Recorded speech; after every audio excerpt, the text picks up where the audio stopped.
لیکن اس کے بعد ان کی تاریخ میں ایک دور وہ آیا جب حضرت مسیح علیہ السلام ان میں مبعوث کیے گئے۔ یہ 1400 سالہ تاریخ کا کلائمیکس ہے یہود کی۔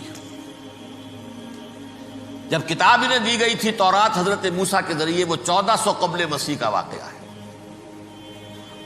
اس وقت سے لے کر اللہ کا وہ فضل ان پر ہوا کہ کوئی ایک لمحہ ایسا نہیں آیا 1400 برس میں کہ ان کے ہاں کوئی نہ کوئی نبی موجود نہیں۔ یہ تار ٹوٹا ہی نہیں، 2 سے شروع ہوا، موسیٰ ہارون علیہ السلام، اور 1400 برس کے بعد پھر آخری 2 ہیں، عیسیٰ اور یحییٰ علیہ السلام۔ یوں سمجھ لیجئے، اور اس کے درمیان یہ تار ہے، اور اس تار میں کوئی ایک لمحہ ایسا نہیں آیا کہ کوئی نبی موجود ہو۔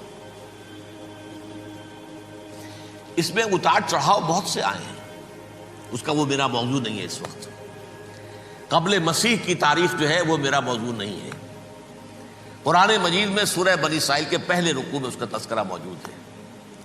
وَقَضَيْنَا إِلَىٰ بَنِي إِسْرَائِيلَ فِي الْكِتَابِ لَتُفْسِدُنَّ فِي الْأَرْضِ مَرَّتَيْنِ وَلَتَعْلُنَّ عُلُوًّا كَبِيرًا۔ 2 مرتبہ ان پر عذاب کے کوڑے برسے، پہلے اشوریوں کے ذریعے سے جو شامی تھے، سیرینز اشوری کہلاتے ہیں، پھر بابلیوں کے ذریعے سے یعنی عراقیوں کے ذریعے سے، بیبیلونیا نام تھا عراق کا پہلے، ان پر بہت بڑی بڑی تباہیاں آئیں، اللہ تعالیٰ کی طرف سے عذاب آئے۔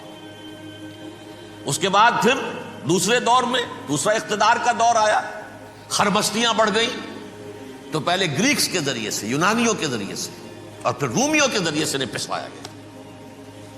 یہ دور گزر چکے تھے ان پر، 2 عروج کے دور اور 2 زوال کے دور۔ میری چھوٹی سی کتاب ہے تنظیم اسلامی کا تاریخی پس منظر، شاید 6-7 روپے کی ہوگی، اس کو آپ دیکھیں گے تو اس میں اس کا پورا نقشہ آپ کو مل جائے گا۔ ویسے تو یہ کہ میری جو ذرا بڑی کتاب ہے سابقہ اور موجودہ مسلمان امتوں کا ماضی، حال اور مستقبل، اس میں میں نے ان معاملات پر بڑی تفصیل سے بحث کی۔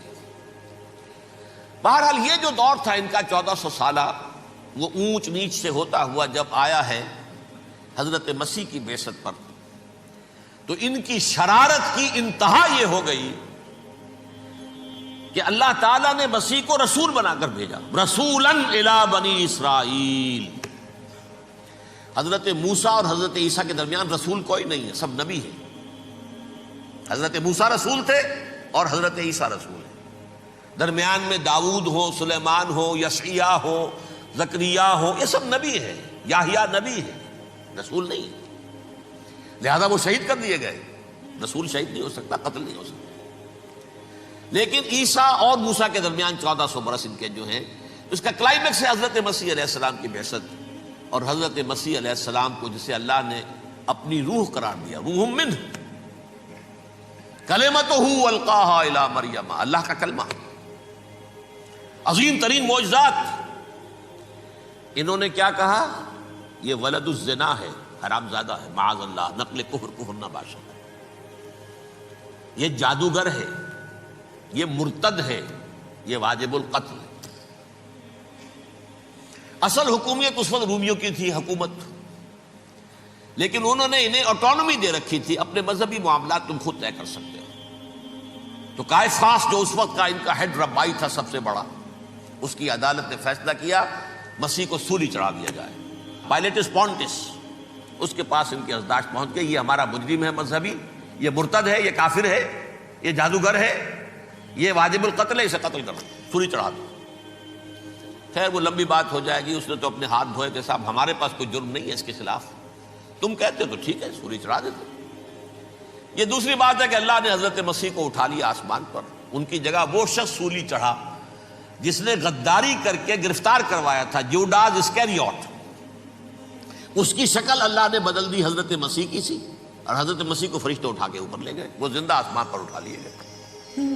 اور یہ ساری تفاصیل نہ قرآن میں ہے نہ حدیث میں ہے، یہ انجیل میں ہے، لیکن انجیل کون سی؟ برنباس کی انجیل، gospel of the Lord according to Saint Barnabas. یہ حواریین مسیح میں سے تھے، لیکن عیسائی ان کو تسلیم نہیں کرتے، ان کی بائبل کو صحیح نہیں مانتے، کینونیکل نہیں مانتے۔ 100 انجیلیں تھیں، 104 تھیں، جن میں سے 4 چنی ہیں انہوں نے، یہ متی اور جان اور مرکس مارکس، یہ ہیں۔ 104 انجیلیں تھیں، 104 میں سے 4 چنی ہیں انہوں نے، یہ متی اور جان اور مرکس مارکس، یہ ہیں۔ 104 انجیلیں تھیں، 104 میں سے 4 چنی ہیں انہوں نے، یہ متی اور جان اور مرکس مارکس، یہ ہیں۔ تو یہ 4 انجیلیں ہیں انہوں نے تسلیم کی کہ یہ کینونیکلز ہیں، یہ تو ہیں حقیقی، باقی جو ہے 100 اس کو وہ تسلیم نہیں۔ ان میں سے ایک ہے یہ برنباس، اس میں یہ تفصیل ہے کہ اللہ تعالیٰ نے اس شخص کی، یوڈاس کی، یوڈاس اس کو انگریزی میں کہتے ہیں، اس کی شکل بدل دی حضرت مسیح کی سی، وہ گرفتار ہوا، وہ سولی چڑھا، وہ غدار تھا، غداری کی سزا اسے ملنی تھی، وہ مل گئی۔ حضرت مسیح کو فرشتے 4 اٹھ رہے ہیں، جس کوٹھڑی میں حضرت مسیح مقیم تھے، ایک باغ کے اندر وہ کوٹھ تھے، اس کی چھت پھٹی ہے، 4 فرشتے آئے ہیں، حضرت مسیح کو اٹھا کر لے گئے ہیں، چھت برابر ہو گئی ہے، اس کے بعد وہ شخص پکڑا گیا 12 کو، حضرت مسیح کو اللہ نے اٹھا لیا آسمان۔ لیکن وہ دن ہے کہ اس قوم کو اب مغضوب علیہم قرار دے دیا گیا۔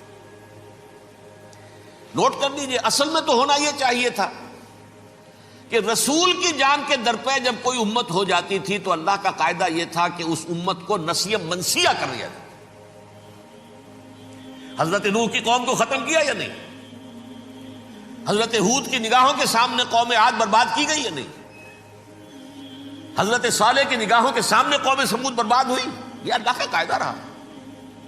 سدوم اور عمورہ کی بستیاں حضرت لوط علیہ السلام جہاں بھیجے گئے، مدین کا علاقہ جہاں حضرت شعیب بھیجے گئے، اہل فرعون جن کی طرف موسیٰ کو بھیجا گیا، سب ہلاک کر دیے گئے۔ کیونکہ رسولوں کے بارے میں اللہ کا نبیوں کے بارے میں یہ بات نہیں ہے۔ نبی آیا، اس نے دعوت دی، جس نے مان لیا اچھا کیا، اپنے لیے اچھا کیا، نہیں مانا اس کی اپنی جو ہے عاقبت برباد ہو گئی۔ دنیا میں کوئی فیصلہ اس کا نہیں ہوتا، لیکن رسولوں کا معاملہ یہ ہوتا ہے کہ دنیا میں وہ اللہ کی عدالت بن کر آتے ہیں، مانو گے تو بچو گے، نہیں مانو گے ہلاک ہو جاؤ۔ تو اس اعتبار سے وہ مستحق تو ہو چکے تھے اس کے کہ انہیں ہلاک کر دیا جائے۔ اب اللہ کی کوئی خصوصی مشیت ہے، اس میں کیا حکمت ہے، وہ ہے ایک حکمت، میں بعد میں اگر وقت ہوا تو بتاؤں گا۔ فیصلہ یہ کیا اللہ نے کہ حضرت مسیح کو تو اٹھا لیا زندہ، اور ان کی رسی ابھی مزید دراز کر دی کہ ان کو ابھی مہلت دے دی کہ تمہیں آخری استیصال، جس کو عذاب اکبر کہتا ہے قرآن، سورہ سجدہ جو حضور ہر جمعے کی پہلی رکعت میں فجر میں پڑھتے تھے، وَلَنُذِيقَنَّهُم مِّنَ الْعَذَابِ الْأَدْنَىٰ دُونَ الْعَذَابِ الْأَكْبَرِ لَعَلَّهُمْ يَرْجِعُونَ۔ چھوٹے چھوٹے عذاب اور ایک بڑا عذاب، جبکہ قوم بالکل برباد، نسیم منسیہ، کأن لم یغنوا فیہا، ایسے ہو جائیں جیسے کوئی تھے ہی نہیں آباد یہاں، لا یرا الا مساکنہم، اب ان کے مسکن نظر آتے، مکین نظر نہیں آتے۔ یہ عذاب اکبر جو ہے وہ ان پر نہیں آیا، حالانکہ وہ مستحق ہو گئے تھے اسی وقت۔ اس کو یوں سمجھیے کہ کسی شخص کو پھانسی کا حکم تو ہو جائے، ایگزیکیوشن نہیں ہوتا ہے، کئی سال گزر جاتے ہیں پڑے ہوئے، اور معاملات جو ہیں وہ چلتے رہتے ہیں۔ یہ معاملہ ہوا اس کے ساتھ، ورنہ یہ مستحق ہو چکے تھے آخری بربادی تباہی کے، عذاب استیصال، جڑ سے کاٹ دینے والا عذاب، وہ آ سکتا تھا ان پر اسی وقت، لیکن اللہ نے ان کی مہلت دراز کی ہے۔ لیکن اس کے بعد اللہ نے ان کو ایک اور موقع دیا۔ 600 برس بعد حضرت مسیح کے محمد الرسول اللہ صلی اللہ علیہ وسلم کی بعثت ہوئی، اور یہ میں سمجھتا ہوں کہ اس قوم پر اللہ کا اتنا بڑا فضل تھا، اتنا بڑا فضل تھا، اتنا بڑا فضل تھا۔ اب پھر ایک موقع دیا، عسیٰ ربکم ان یرحمکم وان عدتم عدنا، دیکھو اب بھی تمہیں ہم ایک موقع دے رہے ہیں، تمہارا رب تمہارے اوپر اب بھی فضل کرنے کو تیار ہے، رحم فرمانے کو تیار ہے۔ ان ھذا القرآن یہدی للتی ہی اقوم، اس قرآن کے سائے میں آ جاؤ، یہ شاہدرا ہے ہدایت میں آنے کا، اس میں داخل ہو جاؤ، محمد کی تصدیق کرو صلی اللہ علیہ وسلم، دامن محمدی میں آ جاؤ، اب بھی ہم تمہارے گناہ بخش دیں۔ لیکن نہیں، اس قوم نے حضرت محمد صلی اللہ علیہ وسلم کی دشمنی کی کمر کس لی، اور اب یوں سمجھیے اس تاریخ سے لے کر آج تک یہ گٹھ جوڑ ہے۔ ظاہر بات ہے کہ ابلیس کا بھی اصل دشمن اب کون ہے، یا ہدف کون ہے، ٹارگٹ کون ہے؟ جنہوں نے محمد کو نہیں مانا صلی اللہ، وہ تو ہے ہی جہنمی، ان پر کوئی اور محنت کرنے کی ضرورت کیا ہے؟ سمجھ گئے میری بات؟ حضور کی بعثت کے بعد جنہیں حضور کو رد کر دیا، ان پر ایمان نہیں لائے، وہ کون ہے؟ کافر، وہ جہنمی ہے ہی ہے، لہذا اس کے اوپر کوئی محنت صرف کرنے کی ابلیس کو ضرورت نہیں ہے۔ اس کا اصل ٹارگٹ امت محمد ہے صلی اللہ علیہ وسلم۔ وہ ساری نوع انسانی کی دشمنی اب آ کر مرکوز ہو گئی ہے امت محمد صلی اللہ علیہ وسلم کی دشمنی پر۔ اور اسی طرح یہود کا معاملہ، اگرچہ ویسے پوری نوع انسانی کے دشمن ہیں، انہیں حیوان سمجھتے ہیں، ان کی جان مال اپنے لیے مباح سمجھتے ہیں، جس طرح چاہیں لوٹے کھسوٹے کھائیں پیے انہیں، لیکن اب ان کی بھی دشمنی کا سب سے بڑا مرکز امت محمد۔ کیوں؟ وہی تکبر اور حسد، وہی بیماریاں۔ انہیں تکبر یہ ہو گیا تھا کہ 2000 سال سے یہ نبوت ہماری میراث، ہماری جاگیر،